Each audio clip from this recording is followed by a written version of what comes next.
That 2-litre 911. Now, he's one of the drivers who is more familiar with the car because he's been racing 2-litre 911s in that series the last 18 months or so. But Nick Swift, anything that's basically a Mini is meat and drink to him, and the Mini Marcos is basically the Mini. He is hauling up behind the Lotus Elan as they come out of the chicane. He's within a car length. By the end of the straight, he'll be 7 or 8 car lengths back as they turn into the first corner. Now already I'm sure Nick Swift is planning exactly where he's going to dive bomb the Elan, and I think it's going to be into the chicane on the final lap. If he can get enough of a run through Woodcote and maybe try and get the Elan to work its tyres a little too hard. Oh, hang a minute. Oh, right on the inside. He had a little nose on the inside through the first corner at Madgwick. Now as they sweep through Fordwater in this Fordwater trophy race, the Mini Marcos of Nick Swift, the blue and yellow car, all over the back of Lotus Elan of Robert Barrie. Qualifying speed 134.39 for Robert Barrie, 134.75 for Nick Swift. So he's giving away something like 1500ths of a second on a lap, but you wouldn't know it from this. Swift has just hopped over the inside curve here at St Mary's. He's absolutely on it. The ISO Revolta was quickest in a straight line. Richard Evans at 130 miles an hour down the Lavender Straight.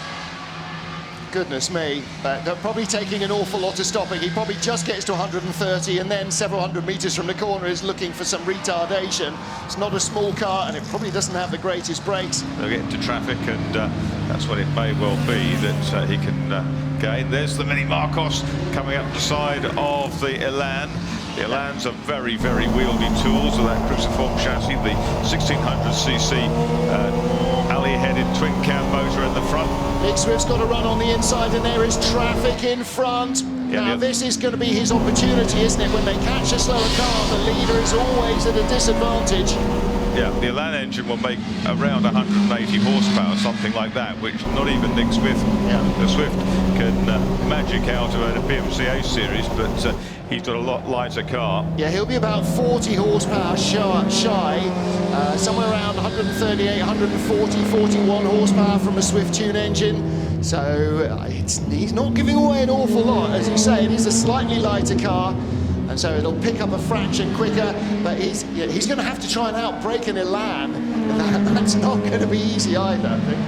So Nick Swift still chasing Robert Barrie. Down the inside 11 again. Oh, and every time he gets more of an overlap for a little longer, but every time that twin cam comes on song and just pulls itself clear, and the slow Reliant Sabre 6, that's why Nick Swift backed out of that. There were flags for the slower car. He shakes his head.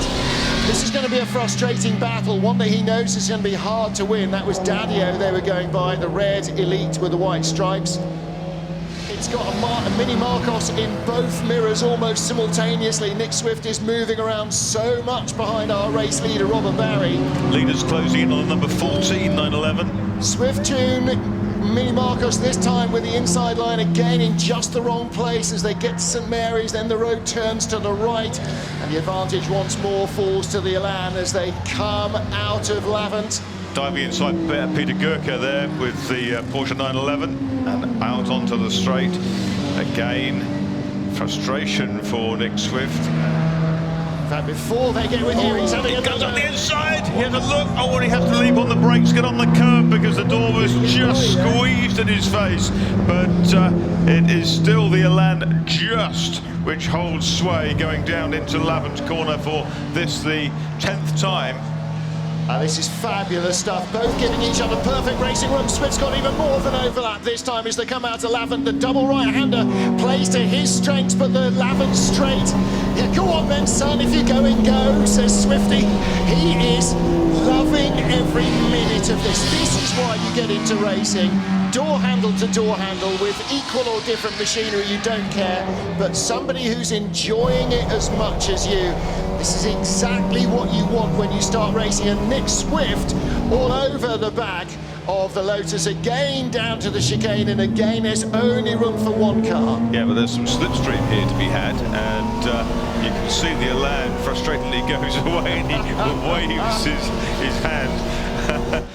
with inevitability.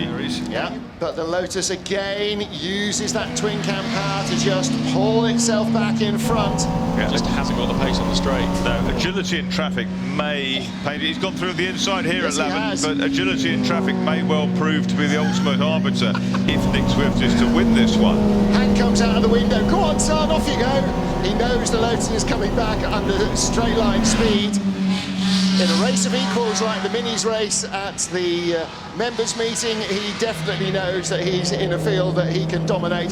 The Lotus, just with a sort of lazy blink of the left-hand eye, the revolving eye just popped up a little there and has popped back down. And again, as they come out to start lap, I don't know how many now, lap 11 of the race. It's 25-minute encounter, 7.5 minutes left to go, so they'll probably get another 5 laps in. But Wade with a couple of laps to go and seems to lead alarmingly through here. This time again, Swift goes up the outside, coming out of the corner, into the compression he goes. Now, is that going to prevent the Elan from getting across and taking the racing line? No, it's not, but it's up the inside here where the little mini Marcos goes through onto the apex, and again they're side by side onto the Lavin straight. And again, traffic in front, and somehow Nick Swift is going to have to try and box the race leader, Robert Barrie, in with the traffic, but he doesn't have the speed on his side again. And there's not enough of it in sort of concentrated groups. Didn't quite open up, but... Yeah, the traffic is widely spaced. They're coming back towards you, Marks at St Mary's. Yes, here they are, and again, this time it's line astern through here, and Nick Swift goes again for that way. You can't help thinking he'll try something different on the last lap. Yeah. He's selling this so hard, but actually he's selling every corner so hard with the Mini Marcos. The blue and yellow Mini Marcos.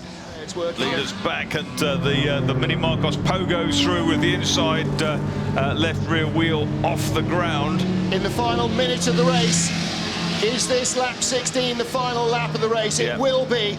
Last hope for Nick Swift. Last hope to hold on for Robert Barrie. Nick Swift on the inside as they come out of the double right-hander at Lavant. The Elan will stretch its legs down the Lavant straight. Can Swift stay close enough to have a lunge into the chicane? He's got no assistance from traffic. The checkered flag waits. Time has run out for Nick Swift in the Mini Marcos. The Lotus again, the lazy left eye pops up on the straight.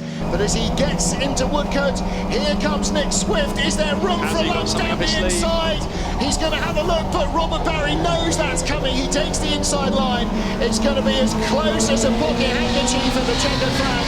It is victory for the Lotus Elan of Robert Barrie. Second for Nick Swift in a Mini Marcos, a sentence you won't hear very often. And third place for Josh Files, the pole sitter in the TR4.